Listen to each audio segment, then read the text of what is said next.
Hello Griffin family, welcome back to We Talk D&D. My name is Ryan and I am your dungeon mentor through Dungeons & Dragons journey.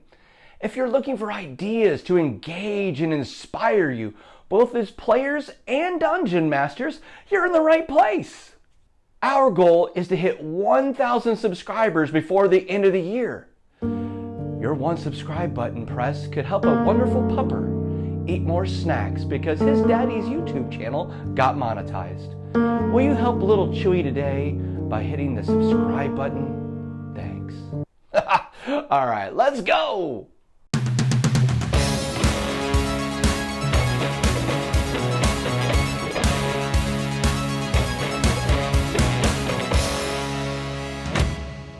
While there are lots of fun changes, subclasses and feats, etc. in Tashas' Cauldron of Everything, the biggest deal is the change to racial attributes to character creation. The suggested +2, +1 being able to be moved is the single largest change to character creation we've seen in 5e. This really lifts the limits on who can be what. I'm not a proponent of min-maxing, but I can't ignore the idea that you might want your character to be able to keep up in terms of ability with the rest of your party. As much of a character maker versus power player I am, this change is going to be huge for the min-max crowd too. Throw out all the previous biggest and best build guides that you've seen and broaden your options. For us character first creators, you previously might have had a fun concept for a character in mind, but the limits of the races wouldn't really let you explore it, unless of course your dungeon master allowed it.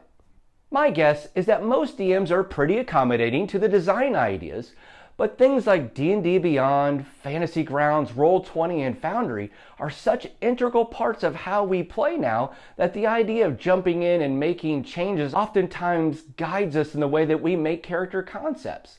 Sometimes being so difficult, we decide, nah, we're not even going to mess with it. So now, along with the changes in ability scores, you can change out proficiencies to the best fit of your concept. So what does all this mean? Let's do an example to show you. Let's say you want to play a wizard.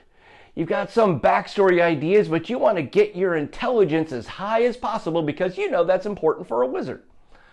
So let's look at the races that get a plus to intelligence. The gnomes and the vedlican get a +2 to intelligence, and those are the only ones that get a +2 to intelligence. Some races have a +1 to intelligence or have the option to get a +1. So those are half-elf, human, tiefling, hobgoblin, yuan-ti, the changeling, warforged, gith, and simic hybrids. So if you're going to focus everything intelligence, you got to play the gnome or the vedlican. So let's say you wanted to be a Goliath who as a young child met a wizard. You dedicated your focus not on the physical brutality, but the power of your mind. You worked hard at academics and got into a wizarding school. The other kids made fun of you, but that just drove you further to prove them wrong. Your focus caught the attention of one wizard in particular who decided to see what you were capable of. You ended up graduating near the top of your wizarding school class, and now you want to help others. Or something like that. The base Goliath, though, gets a +2 to strength and a +1 to con. But thanks to Tashas' Cauldron of Everything, our Goliath can now have a +2 in intelligence and a +1 to con, save for making concentration checks. You also get to still keep your mountain-born resistances to cold and your Stone's Endurance feature, allowing you once per short or long rest to take your reaction to roll a d12, add your Constitution modifier, and reduce incoming damage by that roll. For a wizard, this might be the difference between life and death, and especially at the beginning. This is just one example. How are you thinking about using this change from Tashas' Cauldron of Everything? Let me know in the comments your thoughts.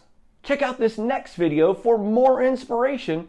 And as always, good luck out there.